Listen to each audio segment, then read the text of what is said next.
Marami nauusong bagong terms ngayon, di ba? O mga lingo ngayon sa social media. Sa mga mahilig sa social media dyan, makaka-relate kayo ng sobra-sobra ngayong araw. Okay? Mga lingo ngayon sa social media na ginagamit ng mga kabataan. Hindi lang mga kabataan, kahit yung mga feeling kabataan. At syempre yung young at heart. Yun ang tawag doon. Okay? Young at heart.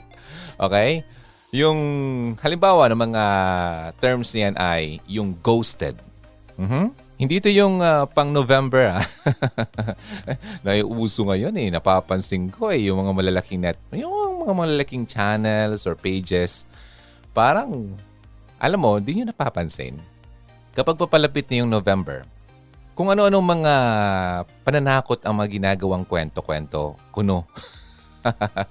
Ano kaya, pinag-isipan ko, ano kaya kung gumawa din ako ng ganyan, ano? Ano bang isang kwento na matatakot kayo? Ayoko ng ganyan, kalokohan yan. Okay, anyway, kasi para naman mag-gather nila yung mga tao, habang papunta sila ng November, kahit August pa lang gumagawa na sila. Napansin niyo yun? Iba talang kalakaran ngayon, no? Yung parang ililid mo yung tao sa isang bagay para makuha mo lang yung isang bagay na gusto mo para mas maraming makapanood sa'yo. Oh, wow. Yan ang social media. Yan ang kalakaran ngayon. Pera. Okay, so ito, balik tayo. May ghosted. Na ibig sabihin ay iniwan ng walang paalam.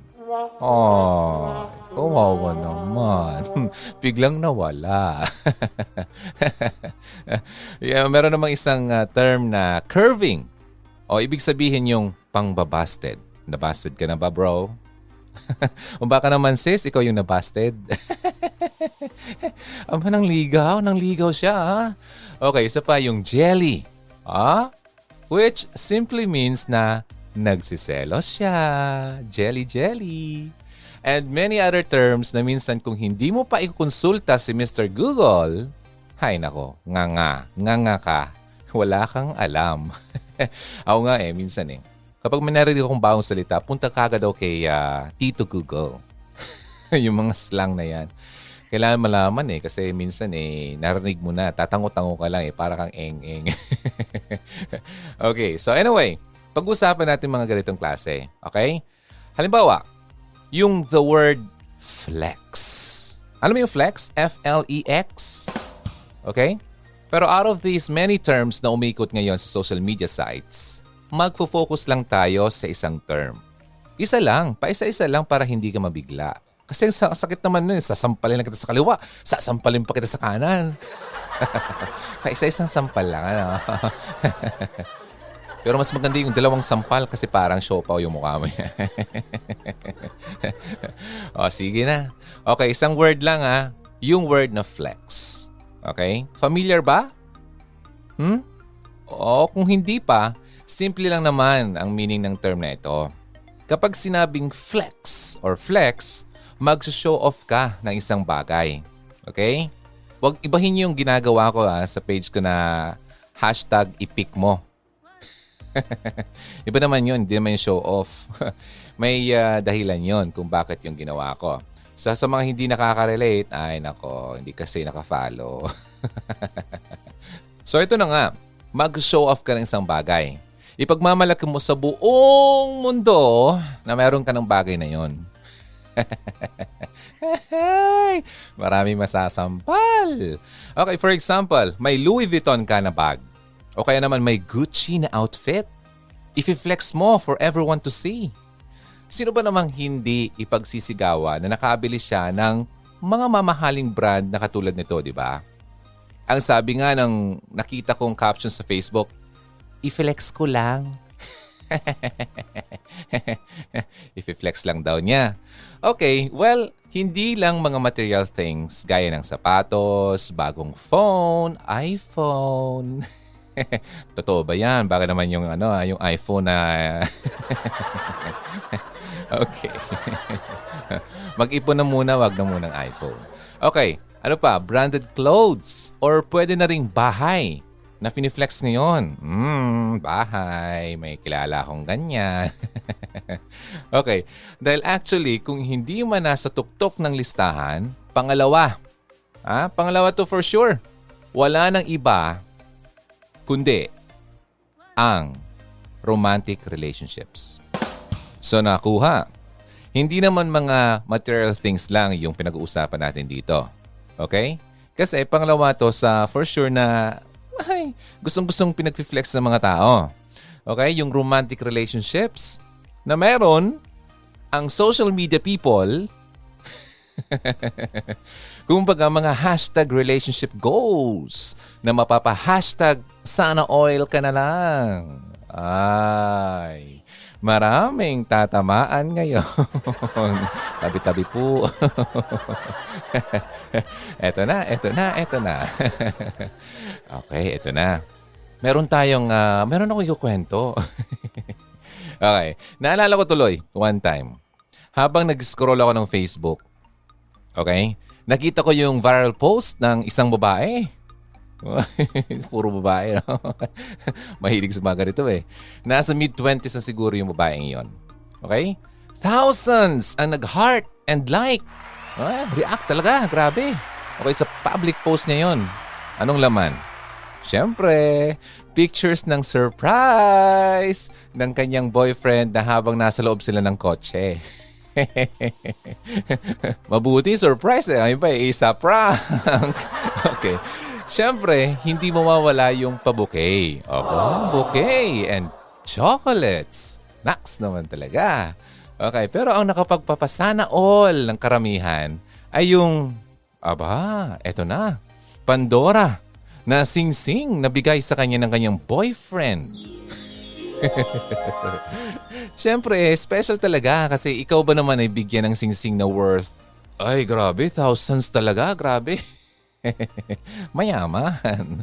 Okay, nandyan din yung, halimbawa, binigyan ng tala by Kyla Necklaces. Alam mo yun? Bilang symbol ng love nila for their partners. Grabe naman talaga. And many other expression ng love ng mga magjowa sa social media. So dahil sa post na yon, marami na namang singles ang napatanong, ako kaya, kailan? At maraming boyfriends ang napakahamot sa ulo dahil nagpaparinig ang mga girlfriends nila. Tong, tong, tong, tong. Yan kasi. Jojowa-jowa eh. Walang trabaho eh. Uy, hindi lang babae magalit sa akin dito. Naalala ko tuloy eh. Marami akong threat na nakukuha sa Hugot Radio YouTube channel ng mga lalaking na booking. Well, ito, buhay pa naman. Wala eh, mga empty threats. So anyway, ito na. Siyempre, hindi rin papatalo yung mga singles na ready to mingle. Okay? Makikita mo sa feed mo yung nag-flex ng, yung mga mahilig sa gym dyan, yung six-pack abs nila. O kaya naman yung beach body na nagpatan talaga sila. Aba! At nandyan din yung kutis na mala porcelana. Glass skin ang tawag nila. Na mala Koreana. Daming ganyan sa marketplace ng Facebook. Akala mo parang ano ba yun? Parang kasing kulay na ng ng sorry. Wag na lang. May mga kumakain eh. Yung parang nandun sa Grabe siya. yung parang inuupuan. Okay, anyway. Well, wala namang masama kung masaya ka talaga sa gusto mo ipakita sa madlang people, di ba? Ang mga na-achieve mo sa buhay. Mapa-life goals, body goals, o relationship goals man. Wala naman masama, di ba? Ingit ka lang siguro. Hindi nga. Okay. Pero alam mo ba, okay? Pero kung ang motive mo kasi ay humakot ng hearts. Ito na yon. Humakot ng hearts and likes sa pictures mo. Yan ang motive mo, ha? At halos minuto na lang, i-check mo kung ilan ang nag-react sa post mo. Oy, may kilala akong ganyan. Hindi makakatulog. Ang konti naman na nag-like. Ang konti naman na nag-heart. Ay, nako. Naawa ako sa taong yun, pambira. Okay, anyway, kahit 5 minutes ago pa lang naman yung nakalipas or nakailang layer ka na ng paglalagay ng filter at edit to the point na ang pinopost mo ay malayo na sa totoong mukha mo. O kaya naman, pinifake mo yung mga lifestyle mo. Oy, may pinost ako niya minsan. nasa Hugot Radio page yan, ano? Ang ganda niya, napakaganda ng suot niya, parang sporty looking na babae. Ano? Talagang wow na wow. Pero nilayo yung camera, okay? Aba, nandun pala siya sa simpleng bahay lang, no? So, iba yung kanyang pinapakitang lifestyle sa tao sa social media sa totoong siya. Wag ganon. Okay? Para magkaroon ng maraming followers sa social media. O kaya friends. Nakakalungkot, no? So, I suggest, friend, kung ganito ang motibo mo, mag-pause ka muna. Pause. Okay? Pause. Mamaya mo na i-check yung kung ilan yung nag-view ng My Day mo. At makinig ka muna sa sasabihin ko kasi importante to. Okay? Importante. Okay, hugs, Karians. Kayo nakikinig dito sa Hugot Radio. Ang pinag-uusapan natin ay mga, well, para maging one step closer ka na sa pagiging, andun ka na sa pagkakaroon ng Mr. or Miss Right. Ikaw na ba si Mr. Right? Okay? Kasi hindi lang yung naghahanap ka ng Mr. Right, dapat ikaw rin si Miss Right. Or vice versa, di ba? Hindi yung siya lang yung right, ikaw yung wrong. Walang mangyayari yan. Okay? Right minus wrong. Okay. Anyway, so pansamantalang break muna tayo. Kasi syempre medyo mahaba-haba ng konti ang ating pag-usapan. Magbabalik ako, bibitinin muna kita. Okay? Sige, kain ka muna dyan habang nakikinig dito sa ating programa. Ang Hugot Radio ay mapapakinggan sa Care 104.3 The Way FM every Sunday, 12 noon hanggang 1 o'clock ng hapon. First time mo rito, ako po si Ronaldo. At meron akong YouTube channel. Meron akong Spotify podcast. Natatawa ako kasi marami na nagpo-podcast ngayon. Nagsilabasan sila yung after ng pandemic. Ang dami ng mga podcaster. Very good! Yes! Dami na natin. Kaya lang, ang iniisip ko lang, paano kung natapos na yung pandemic? Andyan pa kaya sila? Okay, so anyway, break muna tayo. Magbabalik ko ng sasabihin ko sa iyo na napaka-importante. Okay? Maraming salamat sa pakikinig dito sa Hugot Radio. Care 104.3 The Way FM. Magandang hapon. Welcome sa mga bagong tagapakinig natin. At sa mga kaka-tune in pa lang kasi late na naman. Ay, lagi na lang. Huwag kang kakalimutan 12 noon hanggang 1 o'clock tayo. Okay? Huwag kayong late. Okay. Anyway, so kanina napag-usapan natin yung mga flex na yan, ano? Yung someone na talagang kakapost lang, ay nako, talagang minuminuto ay tinicheck yung kanyang pinost kung meron ba nag-like, kung nag-heart, kung nakailan na ba. Iba naman yung pinifake na yung mukha niya o kaya yung lifestyle niya para naman magkaroon ng mas maraming followers sa social media. Pero pag nakita mo sa personal, who you?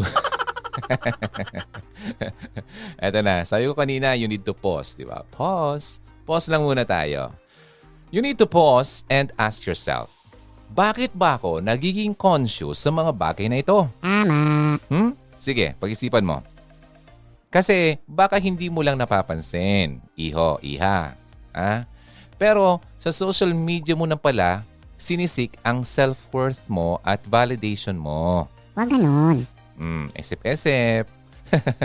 Na kapag marami ang nag-likes, ibig sabihin, kasing ganda mo na. Si Crush, si Liza Soberano. Right. O kaya naman kasing pogi mo na si crush mo, si Daniel Padilla. Sa mga pictures mo. Na dapat Miss Flawless ka para marami ang mag-comment na, hi ganda, hi cute, ASL. Okay? So mga ganun. Ay, nako talaga. Kapag ganito ang pinag-uusapan natin, naaalala ko yung isang nakilala ko nung mga nakalipas na mga panahon eh. Asan ka na kaya? Ganun ka pa rin kaya? Sa tingin ko, ganun pa rin. Walang pagbabago, no? Kawawa naman. So anyway, ay, sana magbago na. Kasi Hindi na yun healthy para sa kanya. Ano? Tama. Kasi minsan, bago tayo mag-continue dito sa pag-usapan natin, sa tingin ko lang sa aking obserbasyon, kaya siya nagkaganon. Kasi nung panahon, nung bata pa siya, ay lagi siyang tinutukso na pangit siya, ganyan. Tinutukso na, ang itim-itim mo naman. Tinutukso na, ang pangu mo naman, mga ganon. So kaya nung nagkaroon na siya ng pagkakataon at pera, siguro na pambili ng mga sabon-sabon na yan. O yung mga tinuturok-turok na yan. Ayun. Talagang ginawa na niya ang lahat. Para siguro, feeling niya, para mas tumaas ang kanyang worth at value.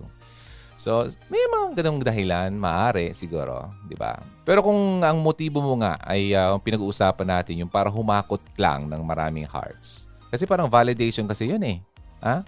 Na, bakit eh? Pinaghirapan ko to eh. Ha? Ginastusan ko to eh. Bumili ako ng pagkamahal-mahal na yung mga likido na yun na iniinom mo kaya pinapahid. Tapos hindi ko papakita sa madlang people. Diba? So, mga ganong mga mentality. Ay, mapapahay-hay ka na lang. So anyway, ganito. Baka isa ka na ring addict. Okay?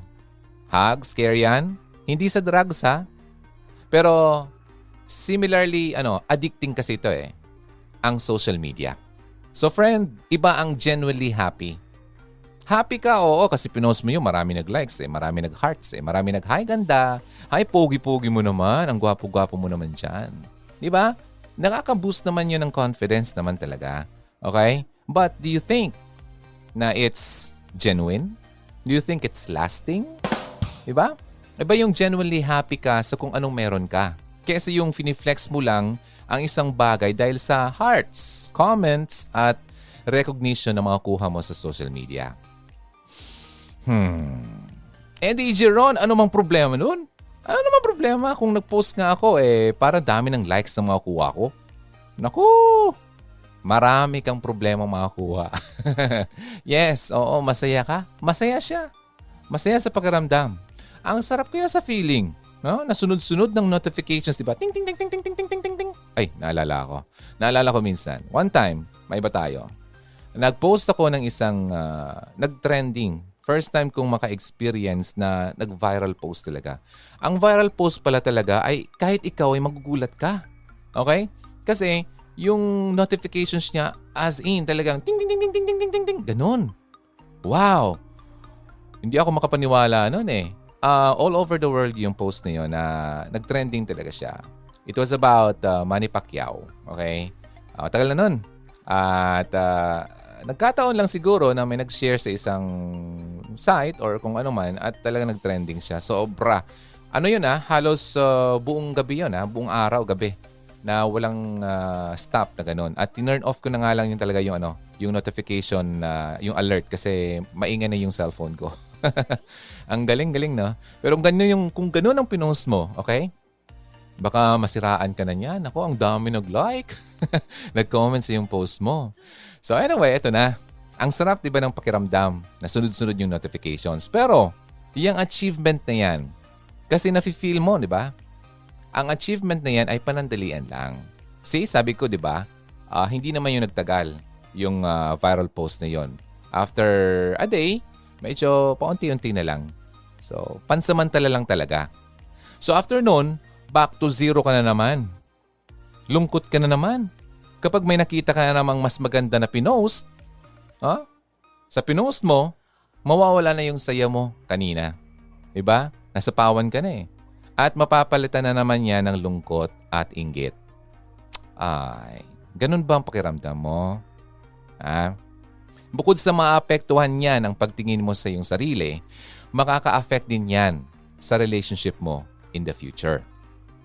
So, paano mo nga ba malalaman kung sa halip na ikaw ang gumagamit ng social media ay ikaw na ang napapakilos nito? Yung parang ikaw na nakokontrol ni social media? Imbes na ikaw ang kumukontrol sa kanya? Ito yung mga signs, okay? Narito yung mga signs na yan na kailangan mong malaman para maintindihan mo kung ikaw ba ay being controlled na ng social media o hindi. Handa ka na ba? Handa ka na ba? Ano yan? Rated K? Okay, rated H tayo Hampas. First sign. Pagising mo sa umaga. Pagising sa umaga. Cellphone ang hawak niya.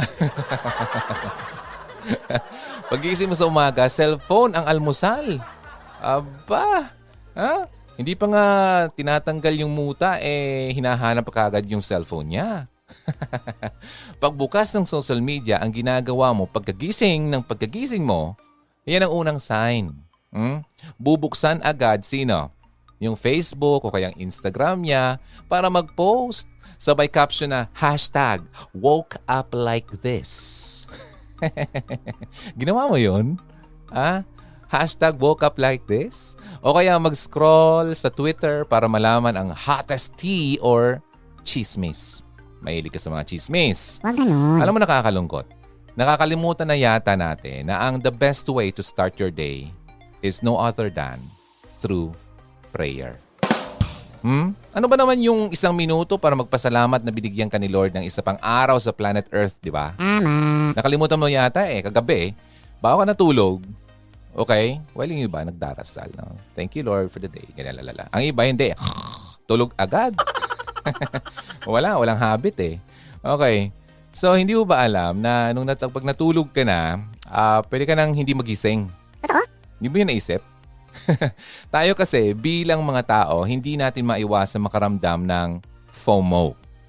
Yung fear of missing out. Naku, hindi ko ganun. Parang natatakot ka na mahuli ka. Yun lang. Kailangan updated tayo lagi sa mga trending. At gusto natin lagi makasabay sa uso. Na parang napakalaking kawalan sa pagkatao natin kung hindi natin magagawa yung nakikita nating ginagawa ng karamihan. Di ba? Yung bandwagon, kumbaga, nakikisakay ka, nakikiangkas ka sa mga ginagawa ng karamihan. Kaya nga, ang daming nakikiuso sa mga challenge ngayon sa Facebook, di ba? Facebook, gaya ng nauso last time na Avatar Challenge. Hey! Adaming gumawa nito. Okay, kung saan gagawa tayo ng mga animated versions natin. Ang tanong, kamukha mo ba talaga? Baka naman hindi. Baka feeling mo lang yon. Grabe siya.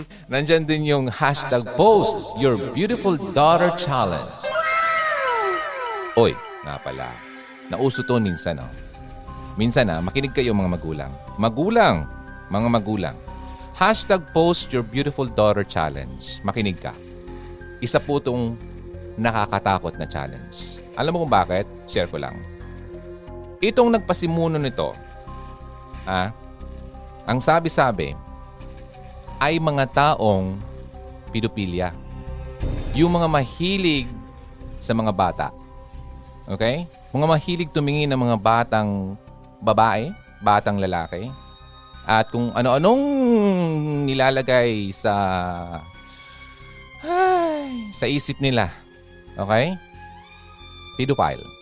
Hanapin nyo na lang kung anong meaning yan. Ayoko nang ano pa yan dito kasi naiinis ako kasi sa pagganyan kanina nga lang, bago ako nag-start, may nakita akong post. Isang 12-year-old na napakagandang babae. Ay, nako. Bilang naging tatay, magtatanong ka, bakit kaya ganun ang nasabi ni DJ Ron? Naging tatay. Ako po ay tatay na hindi naging tatay. Ay, wag na.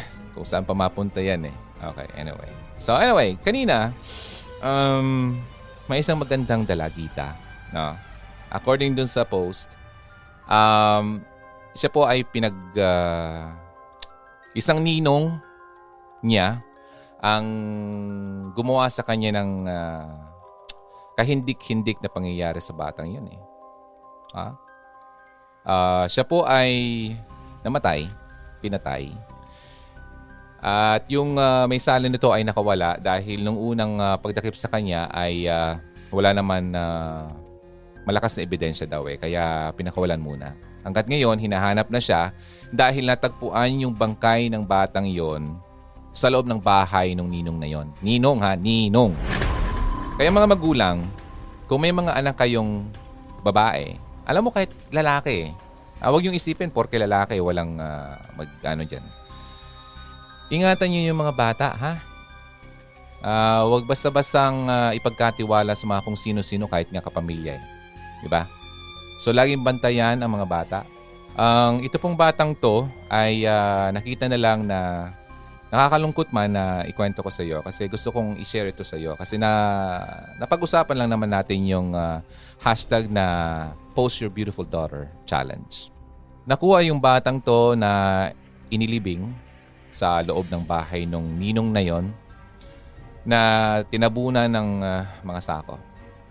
So, sana mag-isip tayo yung mga magulang dyan na huwag niyong iniisip. Huwag kayong basta-bastang masyadong relax sa mga pangyayari ngayon.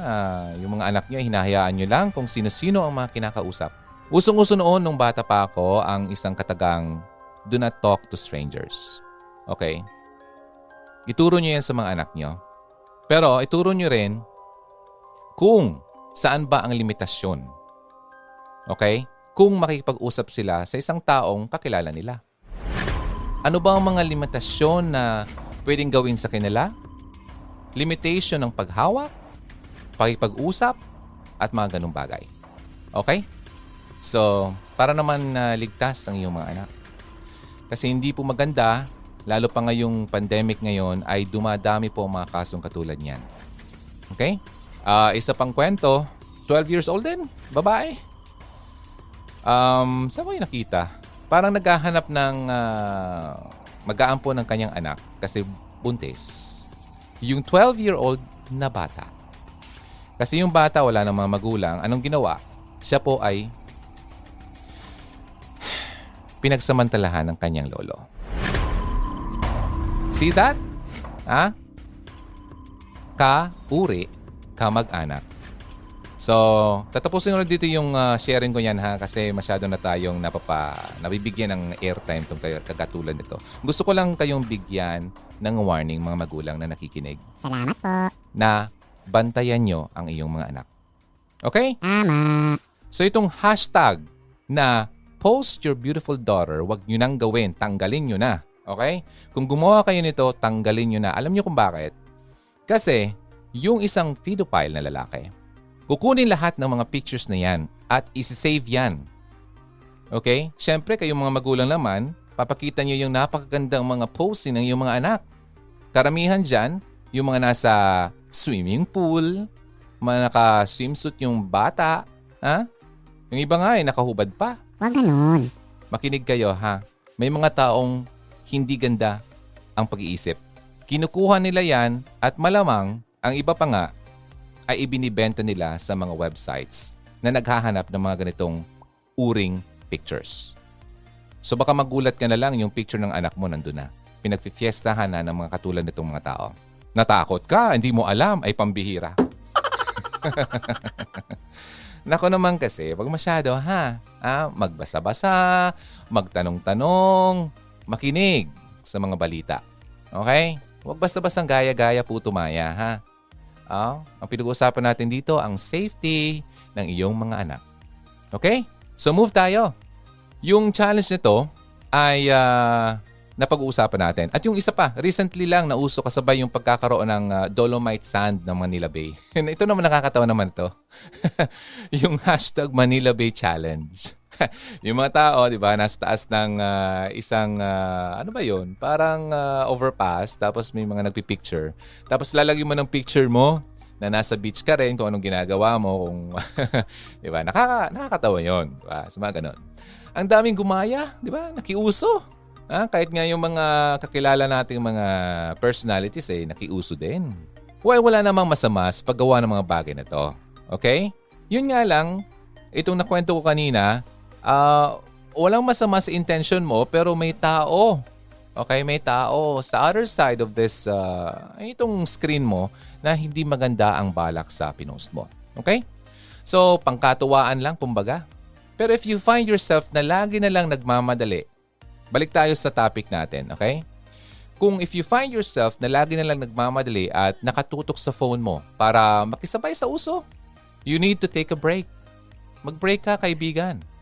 Dahil baka sa kakahabol mo dyan, namimiss mo na pala yung mga bagay na mas importante at hindi mo na mababalikan.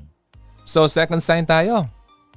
Ang ganda, talino, or success mo ay determined by the likes. Second sign yon. Ang pangalawang sign na kinukonsume ka na ng social media ay minimeasure mo ang iyong success, talino, o ganda mo base sa response o reactions ng ibang tao sa internet. Ito yung na-mention ko na kanina, na kapag marami ang nag-heart sa selfie mo, ang pogi mo, ang ganda mo. Pero kapag hindi, feeling mo, ang pangit-pangit mo. Kasi hindi naman lang nakaabot sa 10 yung nag-react ng picture mo. Ilang oras pa naman ang naubos mo para makuha ang perfect angle ng bagay sa'yo. Kung ganito ka, nako, kailangan mo munang tanungin ang sarili mo. Bakit nga ako humihingi ng validation sa mga taong hindi ko nga kakilala? Di ba? Tama. Kaya nga nakakalungkot kasi marami sa kababaihan, okay? May kalalakihan din. Most ng mga kabataan ang nagpo-post ng mga rated SPG. Striktong patnubay ng magulang. Na mga pictures para lang humakot ng likes at followers. Lalong-lalo na ngayon sa TikTok. Natawa ako minsan eh. May isang bata nagti-TikTok, halos hubad na. Naabutan ng magulang, anong nakuha niya? Sa bunot ng magulang. Sinabunutan ng magulang. Isa pang kwento, artista to di ko na sabihin yung pangalan. Yung lalaking artista noon, sikat nung 90s, naabutan niya yung anak niyang babaeng maganda na nagti-TikTok na halos kita na yung kaluluwa. Anong ginawa niya? Pinagpagalitan niya. So mga kabataan sa TikTok, nakakahakot ka nga ng maraming followers, pero anong kapalit? Pag-isipan mo nga, anong kapalit nun? Dignidad mo. Tama. Dignidad mo bilang isang babae o bilang isang tao. Kung ganun lang naman, mas mabuti pang wala na lang. Wag na lang. Ladies, remember na ang totoong ganda mo ay hindi nasusukat ng likes, hearts, or comments na natatanggap mo sa social media. Okay? I'm not just talking about sa mga ladies. Pati na yung mga lalaki may mga ganun din. It can only be measured by how much you love God. Yun ang importante. Sabi nga ni Miriam Kiambao, isa siyang beauty queen na pinsan ko. FYI. Okay, yung tatay niya at yung papa ko mag-first cousins.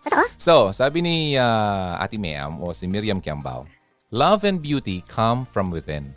I find that the more I focus on Christ, the more beauty is unveiled. Wow! Ang totoong ganda raw ay from the inside. Or in other words, sa ugali o qualities na meron ka.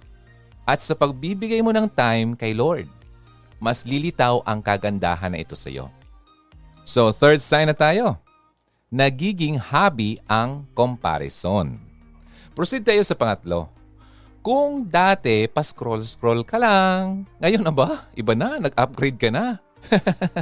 Kino-compare mo na rin ang buhay mo sa kung anong nakita mo sa social media.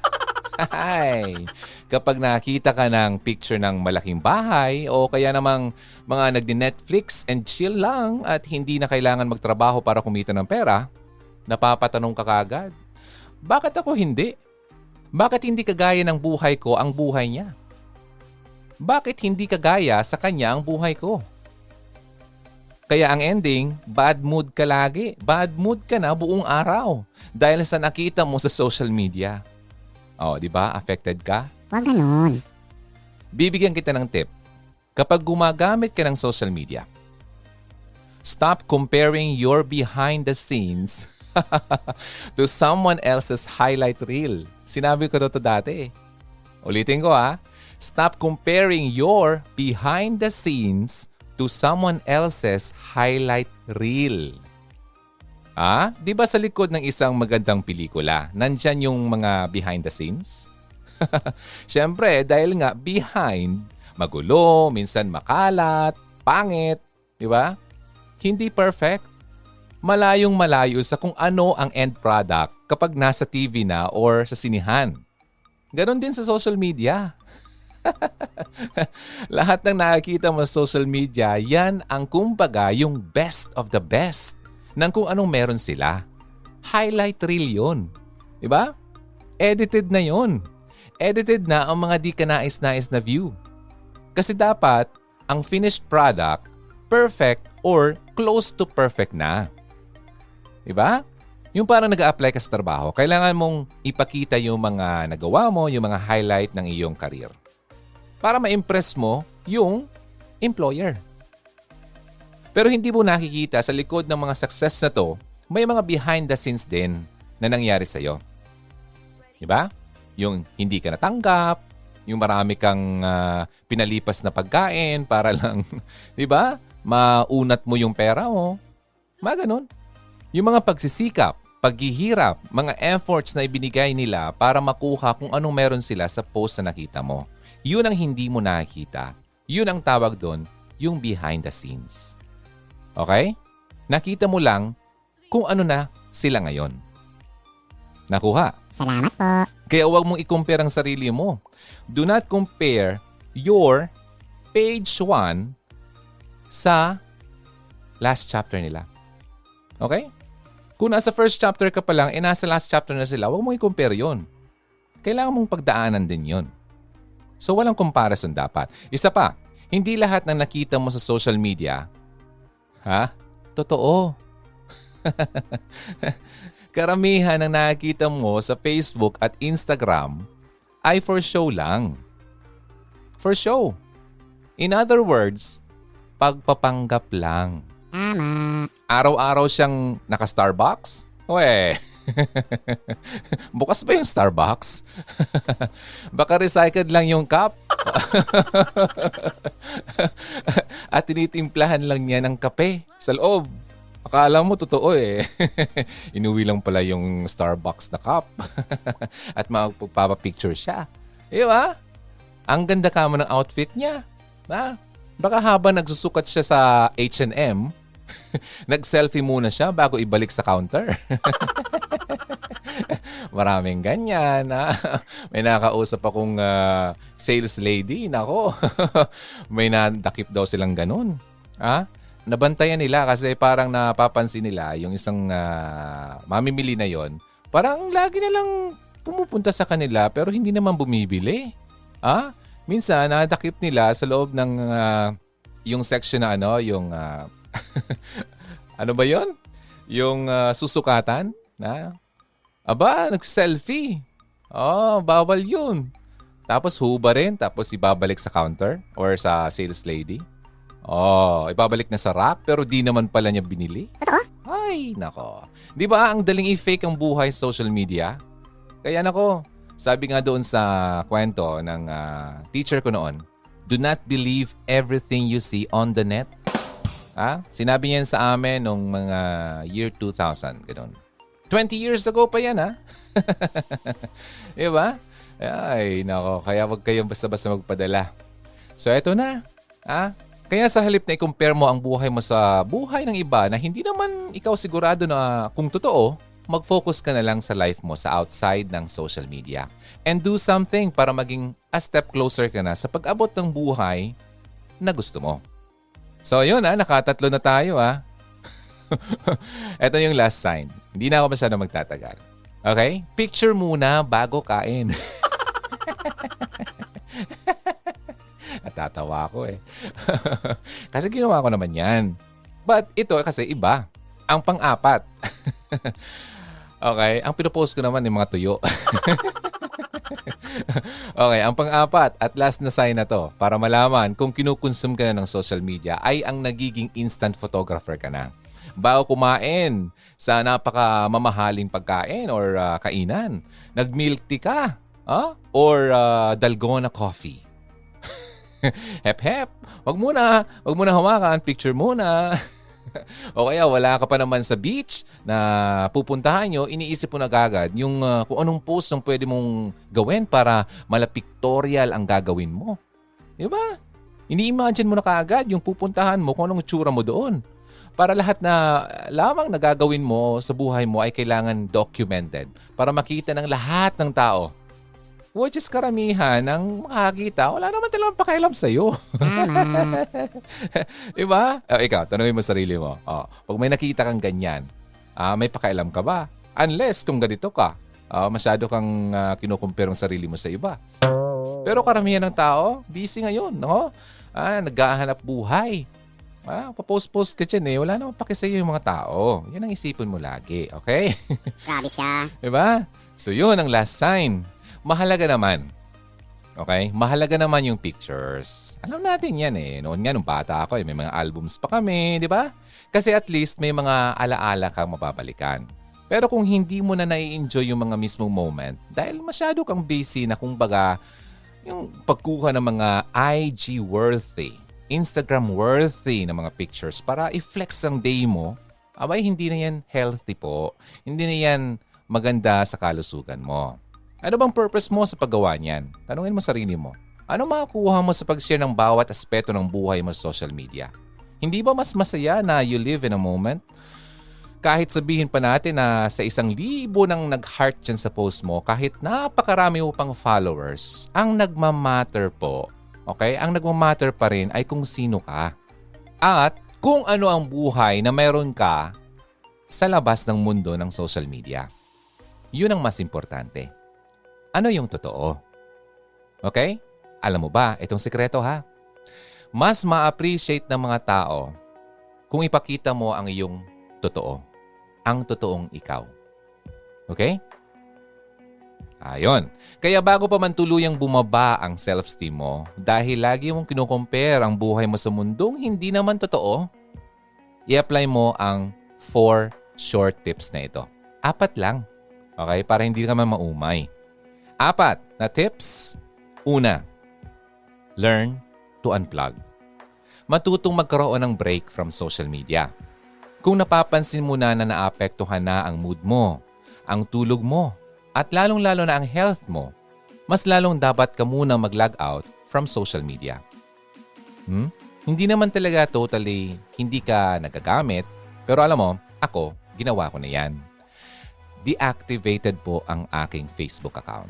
Meron lang akong isang Facebook account na very limited lang ang taong naroon. Yung mga closest lang na mga kaibigan. Kasi yung isa kong account, naku, andun lahat ng mga klase ng kaibigan kuno. Okay? Set ka lang na kaya ng time. Kung ilang hours ka lang dapat gumamit ng social media sa isang araw. Okay? Tandaan na ang social media ay napakaliit lamang ng part ng iyong buhay. Hindi dapat yan ang kung saan iikot ang mundo mo. Pangalawa, makinig ha. Mag-invest sa mga bagay that will make you feel good about yourself. Huwag mong hayaan na social media ang magdikta ng kung gaano ka kasaya o ka-successful o kung gaano ka man kaganda o kagwapo. Kasi never magiging basihan yan. Hindi ibig sabihin na konti lang ang reactions na natanggap mo sa isang post mo, abay pangit ka na. Or kung hindi marami ang nag-follow sa iyo, hindi ka na interesting na tao.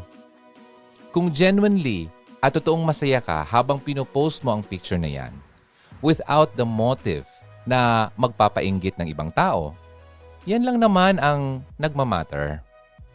Remember that you are much more than kung sino or kung ano ang buhay mo na alam nila sa social media. Hayaan mo lang na mag-isip sila ng kung ano-ano.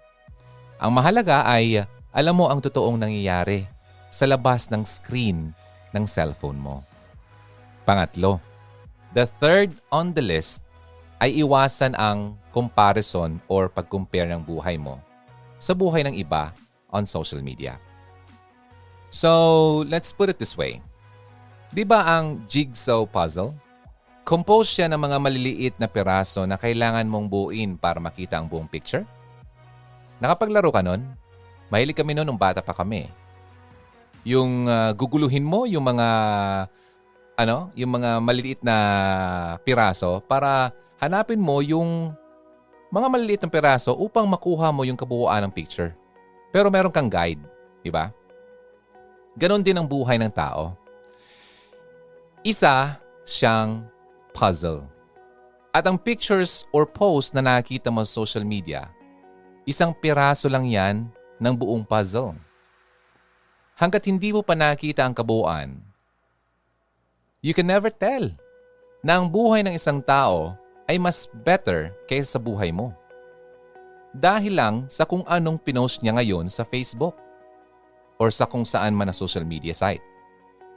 Instead of comparing, focus on yourself and start working para ma-achieve mo ang buhay na #life goals talaga. At hindi hanggang social media lang. So hugs, Karyans, narito ang pang-apat. Last but not the least, stay low-key. Low-key means hindi mo pinagsisigawan ang bawat bagay na nangyayari sa buhay mo. Low profile ka lang, kumbaga. Hindi mo kailangang i-post sa social media every time na may bago kang damit or add to cart sa Shopee or Lazada. Well, hindi naman bawal mag-post sa social media, di ba? May freedom. May freedom kang mag-post ng kahit ano. Pero, remember na hindi lahat ng tao deserving na malaman ang bawat chismis ng buhay mo. Dahil hindi lahat may pakialam. Totoo? Mostly, kaiinggitan at pagchichismisan ka pa. Tama. Very applicable ito lalo na kapag nasa isang relationship ka na. Sabi nga ng iba, keep it private. Keep it private, but not a secret. Okay? Pribado pero wag sikreto. Dahil kung mas marami nakakaalam, alam mo ba, mas maraming mangingialam. Tama. Work hard in silence and let your success make the noise. Ang ganda, di ba? Silensyo ka lang. Bahala na yung success mo ang mag-ingay para sa iyo. Yung mga magkasintahan naman dyan, bawas-bawasan ang pagpo-post nyo araw-araw na lang ng iyong mga selfie na magkasama. Kasi according sa studies na nabasa ko lang, ang mga magkasintahan na katulad nito ay ang magkasintahan na hindi naman talaga masaya. Totoo? Ayun, patapos na tayo. Tatawanan ko pa. Pero totoo yan, ha? So bakit, di ba? Maghahanap ka ng validation sa ibang tao? Bakit? Hindi mo ba nakikita ang validation ng relationship nyo sa kasama mo? Di ba? Magtanong ka. Bakit mo ginagawa yan? So, yun. Hugs. Hugs. Karyans. That's it. Tapos na. Tapos na kaagad. Bitin. Bitin tayo, Kuya Ron. Bitin. Marami pa naman tayong Sundays. Okay? So, pero bago ako magpaalam, ladies and gentlemen, tandaan mo na hindi sukatan ang social media ng worth at validation mo. Hindi ang likes or number ng followers ang totoong sukatan ng success mo. Ang true success ay kung nagbibigay glory ang buhay mo kay Lord. Tama. Sa loob o labas man ng social media. Gaya nga sabi ni Pinsan, Miriam Kiambao, ang totoong ganda ay nasa kalooban. And it is in loving God na mag-glow ang qualities na ito. Who you are in Christ. Hindi yung kung ano ang pagtingin sa iyo ng mga tao sa social media is what makes you beautiful. Kay Lord, pagmamahal at pagsunod mo lang, sapat na. Alright. So hugs, Karyans, maraming salamat sa mga nakinig ngayong araw. Sunday. Alam ko bitin, pero marami pa tayong